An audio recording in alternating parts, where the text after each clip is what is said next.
Hello friends, तो आज एक बार फिर से आप सभी का स्वागत है हमारे चैनल एजुकेशन एंड मोटिवेशन में। तो आज हम लोग जो बात करेंगे वो बात करेंगे पीएचडी के बारे में।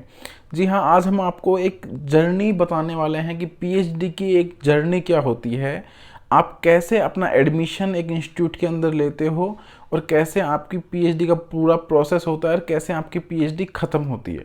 ठीक है, उसमें कितने ईयर्स लगते हैं वगैरह वगैरह आज हम अच्छे से आपको इन शॉर्ट बताने वाले हैं, जिससे कि कम टाइम में आपको पूरी पीएचडी के बारे में पता लग सके। देखिए, आज हम लोग मैं पहले खुद के बारे में बता देता हूँ। मैं आईएससी से अभी पीएचडी कर रहा हूँ, फिजिक्स डिपार्टमेंट से। मेरा नाम दिलीप है और मैं अभी यहाँ पे 3rd ईयर पीएचडी स्टूडेंट हूँ। तो मैं आज यहाँ से पूरी चीज़ें आपको बताने वाला हूँ। अगर ये जो मैं आज जो बात करूँगा वो केवल आईएससी के बारे में होगी, लेकिन अगर आपको किसी भी इंस्टीट्यूट से रिलेटेड कोई डाउट है तो आप पूछ सकते हो। देखिए, कम्प्लीटली हर एक इंस्टीट्यूट पे कम्प्लीटली लागू नहीं होगी वो बात, थोड़ा बहुत वेरिएशन होगा, क्योंकि हर इंस्टीट्यूट का अपना एक तरीका होता है, अपने एक रूल्स रेगुलेशंस होते हैं। तो आज जो हम बात करेंगे वो बात करेंगे आईएससी के बारे में। तो देखिए, होता क्या है कि अगर जब आप आईएससी में एडमिशन के लिए बात करते हो तो सबसे पहले आपको यहाँ पे एडमिशन के लिए अपना फॉर्म अप्लाई करना होता है, जिसके लिए आपके पास यूजीसी एसआरएफ जेआरएफ होना चाहिए, या आपके पास गेट होना चाहिए, नेट होना चाहिए आपके पास, या इंस्पायर से भी आप यहाँ पर अप्लाई कर सकते हो। जिन लोगों को नहीं पता है, मैंने पहले की वीडियोज़ में भी बताया हुआ है कि इंस्पायर फेलोशिप के थ्रू भी आप यहाँ पर अप्लाई कर सकते हो, एडमिशन ले सकते हो। उसके अलावा जो लोग फिजिक्स से होते हैं वो लोग जेस्ट दे के भी यहाँ पर एडमिशन ले सकते हैं। इवन इंडिया के अंदर जो भी रिसर्च इंस्टीट्यूट हैं उन सभी में आप जेस्ट के थ्रू एडमिशन ले सकते हो डायरेक्ट पीएचडी में, अगर आपने मास्टर्स किया हुआ है तो। ठीक है, तो चलिए अभी हम बात कर लेते हैं। जब आपका यहाँ पे सिलेक्शन हो जाता है तो यहाँ उस सिलेक्शन के बाद क्या होता है कि आपके अलग अलग डिपार्टमेंट्स में एक कोर्स वर्क का एक क्राइटेरिया होता है। जो हमारे फिजिक्स डिपार्टमेंट का जो क्राइटेरिया है वो क्राइटेरिया है, ऑलमोस्ट सभी डिपार्टमेंट्स का क्राइटेरिया यही है कि आपको कोर्स वर्क में अपने 4 कोर्स करने होते हैं, जो कि चारों कोर्स 3-3 क्रेडिट के होते हैं। इट मीन्स आपको 12 क्रेडिट्स अपने पूरे करने होते हैं। ठीक है, 1 क्रेडिट का एक कोर्स होता है, वो प्रोजेक्ट का कोर्स होता है, वो कंपलसरी होता है, वो उसको काउंट नहीं करते हैं। उसके अलावा आपको 4 कोर्स जो होते हैं वो 3-3 क्रेडिट के कंप्लीट करने होते हैं। आपको उसके लिए 1 साल पूरा मिलता है। और यहाँ पर जो मिनिमम सीजीपीए का रिक्वायरमेंट है वो सीजीपीए का रिक्वायरमेंट आपका 7 है आउट ऑफ 10।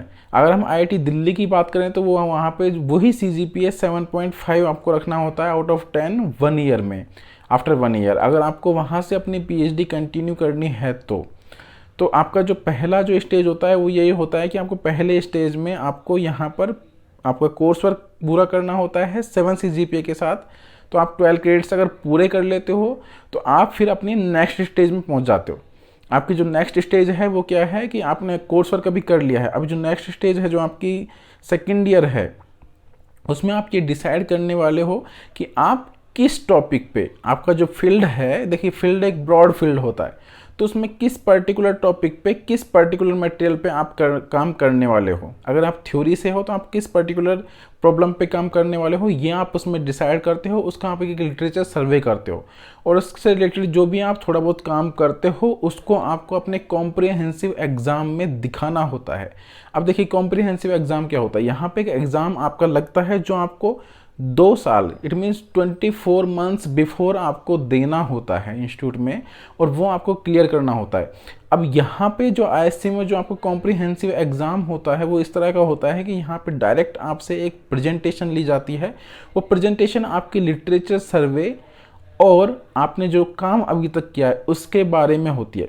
तो उससे फिर आपसे क्वेश्चंस किए जाते हैं, एक कमेटी बैठती है, वो कमेटी आपसे वो प्रेजेंटेशन सुनने के बाद आपसे क्वेश्चंस वगैरह करती है। और जब वो कमेटी आपके क्वेश्चन से सेटिस्फाई हो जाती है, आपके आंसर से सेटिस्फाई हो जाती है, वो आपसे आपके फील्ड से रिलेटेड क्वेश्चंस करेंगे, आपके कोर्स वर्क से रिलेटेड क्वेश्चंस करेंगे जो आपने कोर्स वर्क में लिए थे। उसके बाद वो आपसे आपके रिसर्च से जो आपने काम किया उससे रिलेटेड क्वेश्चंस करेंगे। जब वो सेटिस्फाई हो जाते हैं तो तब आप पास हो जाते हो। उसके बाद आपकी 2nd स्टेज पास हो जाती है और आप यहाँ से जेआरएफ से एसआरएफ में कन्वर्ट हो जाते हो। अब जेआरएफ और एसआरएफ क्या है। जेआरएफ आपका जूनियर रिसर्च फेलोशिप है, तब तक ये पहले 2 साल तक होता है। तब तक आपकी जो फेलोशिप होती है वो 31,000 पर मंथ प्लस एचआरए होती है। ठीक है, 31,000 पर मंथ प्लस एचआरए होती है। एचआरए आपका डिपेंड करता है आपके सिटी टू सिटी पे। ठीक है। X class, Y class, Z class cities का अलग अलग एचआरए होता है, आपको पता ही होगा वो 8%, 16%, 24%। अभी बेंगलोर एक एक्स क्लास सिटी है, तो यहाँ पर हमारा जो एचआरए है वो 24% है। ठीक है। उसके बाद जो एसआरएफ होता है, सीनियर रिसर्च फेलो, उसकी जो फेलोशिप होती है वो आपकी 35,000 प्लस एचआरए होता है। ठीक है। तो ये फेलोशिप होती है, तो अभी आप एसआरएफ में कन्वर्ट हो चुके हो। तो यहाँ से जब आप आगे जाते हो तो यहाँ के जो सेकेंड ईयर, थर्ड ईयर और फोर्थ ईयर जो होता है, सेकेंड ईयर खत्म हो जाता है, third year, fourth year, fifth year में जो होता है, तो आपको ऑलमोस्ट जो 4.5 ईयर्स है वहाँ तक आपको अपना काम लगभग कंप्लीट कर लेना होता है, जो आपका रिसर्च रिलेटेड काम होता है। तो वहाँ पे इसमें जो ये होता है कि आपको अपना रिसर्च में जो भी आपने टॉपिक चुना है उस पर अच्छे से काम करके एक प्रॉब्लम पब्लिश करनी होती है। यहाँ पे नंबर ऑफ पब्लिकेशंस पब्लिश करनी होती है। तो यूजीसी के रूल के अकॉर्डिंग अगर आपके पास एक पेपर है, अगर आपके पास एक पेपर पब्लिश्ड है, तो आप इंस्टीट्यूट से आपका पीएचडी ले सकते हो। अब देखिए इसमें, अब कुछ लोग बोलते होंगे कि हमारे गाइड ने बोला है 5 से कम पे नहीं देंगे, ये नहीं देंगे, वो नहीं देंगे। तो उसका ये होता है कि यूजीसी के रूल के मुताबिक आपके पास अगर एक पेपर है तो आप पीएचडी ले सकते हो। लेकिन होता क्या है कि आप जब किसी अच्छे रेपुटेड इंस्टीट्यूट के अंदर जब आप पीएचडी करते हैं, तो आपका गाइड चाहता है कि वो ये सोचता है कि अगर आप यहाँ से पीएचडी करने के लिए आए हो तो आपका ये मोटिव होगा अपनी लाइफ में कि आप यहाँ से पीएचडी पास आउट होने के बाद कहीं अच्छी जगह से पोस्ट डॉक करोगे। तो अगर आपने किसी तरह एक ही पेपर पब्लिश किया है अपनी पीएचडी के अंदर, तो ऑब्वियसली बात है कि आपको आगे पोस्ट डॉक मिलना नामुमकिन सा हो जाता है। ठीक है। अगर आपका पेपर किसी अच्छे जर्नल में नहीं है तो वो बात अलग है कि आपने 5 साल में एक ही पेपर पब्लिश किया और आपने कोई नेचर पब्लिकेशन उसका निकाला है तो बात अलग है। लेकिन अगर एक नॉर्मल सा पब्लिकेशन आपने निकाला है, कोई एक ही है, तो उस कंडीशन में पोस्ट डॉक मिलना थोड़ा मुश्किल हो सकता है। तो इसलिए हर कोई गाइड चाहता है कि उसके जो बच्चा है वो जब 5 साल बाद यहाँ से निकले तो उसके पास 4 से 5 पब्लिकेशंस मिनिमम रहें। तो इसीलिए आपके जो गाइड वगैरह होते हैं वो बोलते हैं कि मैं 4 पब्लिकेशन में पीएचडी दूंगा या मैं 5 पब्लिकेशन में पीएचडी दूंगा। वो अपने अपने क्राइटेरिया रखते हैं। लेकिन अगर आपके 5 साल कंप्लीट हो गए हैं और आपके पास एक पेपर है, तो आप उस कंडीशन में अपने इंस्टीट्यूट को ये बोल सकते हो कि हमारा पीएचडी का क्राइटेरिया पूरा है, उनको आपको पीएचडी देनी पड़ेगी, वो पीएचडी देने के लिए बाउंड है। ठीक है। तो ये आपका जो है थर्ड स्टेज होता है। अब इसमें करना क्या होता है, अगर आपका पीएचडी का काम कंप्लीट हो गया है, थीसिस का काम, तो आपको यहाँ से थीसिस लिखना स्टार्ट करना होता है। अब थीसिस जो होते हैं नॉर्मली जो हमारे सीनियर्स वगैरह जो बताते हैं, और हमने भी अभी स्टार्ट किया है लगभग थोड़ा थोड़ा, तो वो जो है आपका मिनिमम 6 मंथ्स लेता है। ठीक है। वो आपका 6 मंथ्स लेता है आराम से लिखने के लिए, प्रॉपर उसको सेट करने के लिए।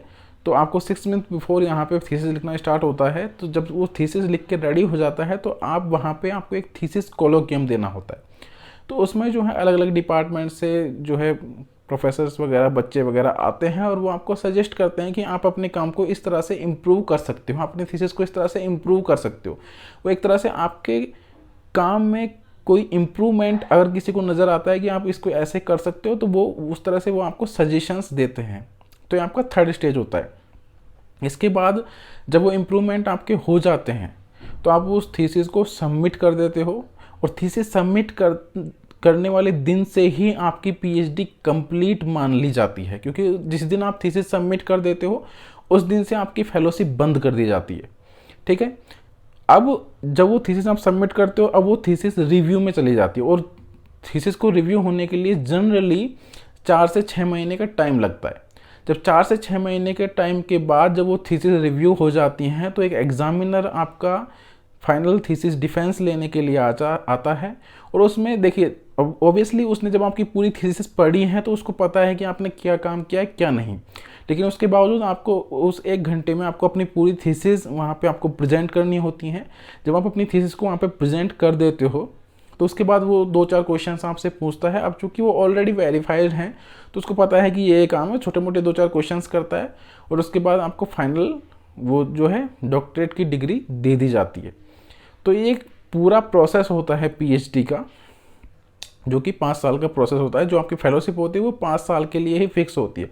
अगर आप अपना टाइम एक्सटेंड कर देते हो पीएचडी का 6 साल 7 साल के लिए, तो आपका जो फेलोशिप है वो आपको 5 साल तक ही मिलने वाला है। उसके बाद आपको फेलोशिप नहीं मिलता है, वो वहाँ पर कैंसिल हो जाता है, बंद हो जाता है, रुक जाता है। तो मेरा आपसे यही निवेदन है कि आप अगर पीएचडी में एडमिशन ले रहे हो या आपने लिया हुआ है तो आप अपने जो है काम पे फोकस बनाए रखें, क्योंकि अगर आपको 5 साल में पीएचडी कंप्लीट नहीं हुआ तो आपकी फेलोशिप भी बंद हो जाएगी और आपको काम भी करना पड़ेगा अगर आपको पीएचडी लेनी है तो। ठीक है, तो ये जो है पीएचडी की पूरी जर्नी होती है।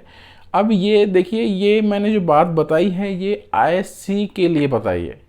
अब अगर आप किसी और इंस्टीट्यूट के लिए पूछोगे तो वहाँ थोड़ा बहुत वेरिएशन हो सकता है। तो ये ज़रूरी नहीं है कि जो यहाँ का कॉम्प्रिहेंसिव का जो तरीका है वो ही वहाँ का हो, क्योंकि अगर मैं आईआईटी दिल्ली की बात करूँ तो आईआईटी दिल्ली में कॉम्प्रिहेंसिव का तरीका अलग है। वहाँ पे एग्ज़ाम भी होता है और ऐसे प्रेजेंटेशन भी होती है, लेकिन यहाँ पे कोई रिटर्न एग्ज़ाम नहीं होता है। ठीक है, कोर्स वर्क की बात करें तो वहाँ पे अलग है, यहाँ पे अलग है। तो हर जगह का एक अपना क्राइटेरिया होता है। जो मैंने जो बात की है वो आईएससी के बारे में की है। अगर फिर भी आपको किसी चीज़ से रिलेटेड कोई डाउट है तो आप हमसे कमेंट बॉक्स में पूछ सकते हो। Thank you.